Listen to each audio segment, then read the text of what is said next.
Lakini pia wa fi dhalika Ibn Baz rahimahullah ta'ala anasema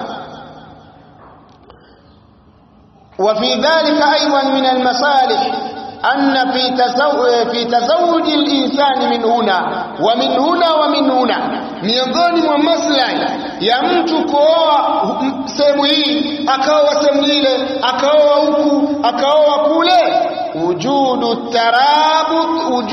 tarabut baina al-usar, inapatikana mafungamano ya kifamilia na wataawun na kusaidiana, watahab na kupendana, wataaluf na kuungana, fayakthuru tarabutu baina almujtama, inakithiri mafungamano katika jamii, wataawunu baina alinsan, na kusaidiana baina ya watu, maa ansabi, pamoja na nasabu zake, wa asharihi na wakwe zake, watarabut na mafungamano yuinu ala umuri dini wa dunia jamia, mafungamano ambayo yanasaidia katika mambo ya dini na dunia.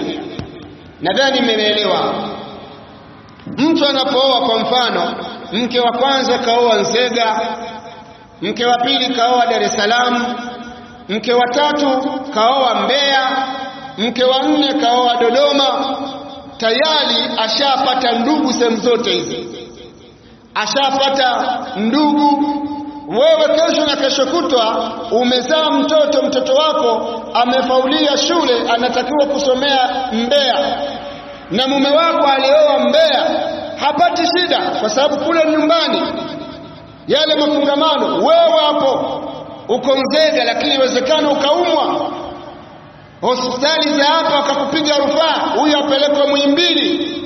Kule Dar es Salaam mume wako alioa, ana mashemeji zake kule wako. Kwa hiyo mafungamano yanakuwa makubwa. Wewe Dar es Salaam upajui, unapopajua ni hapa tu, wala hauna ndugu, lakini kwa sababu mume wako alioa kule ana ndugu na nini, mafungamano katika jamii yanakuwa makubwa. Lakini hata uchumi, mnapoona watu wa sehemu moja, kijiji kimoja, hakuna mnachokijua zaidi ya kile kijiji. Tabia zote zinakuwa za kijiji. Ukweni pale juu ya mlima, mume wako anatoka chini ya mlima, akili zenu zinakuwa za pale pale tu. Kama ni kilimo cha mihogo, mume wako elimu alionayo ni mihogo na wewe ni mihogo, nyote mnaishia kwenye mihogo.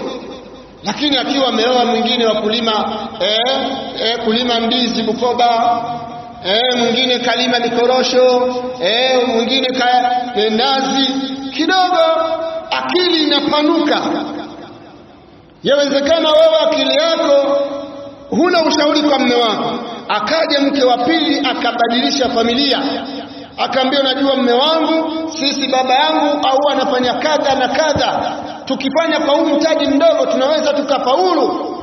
Mafungamano na faida za dini na dunia, alhamdulillah. Huwezi jua, huenda mke mwenzako akazaa mtoto kesho na kesho kutwa akakupeleka India wewe. Kwani mara ngapi tunaona mtu anampeleka mke wa baba yake kwa sababu mama yake ametangulia kufa, inabidi ampeleke mke wa baba. Yote hizi ni faida za kuongeza mke mmoja, wawili, watatu. Wakati mwingine inawezekana mtu akaoa mke wa tatu, yule mke wa tatu mama yake ni mkulima wa mipunga, kaoa zake labda Tabora, akamzawadia michele, mkanufaika nyote.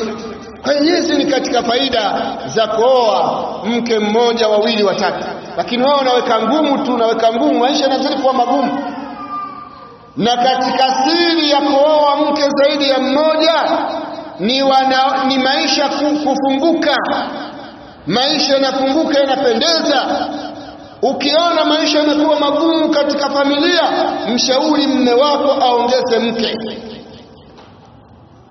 Akiongeza mke, Allah anaweza kafungua huku na pale.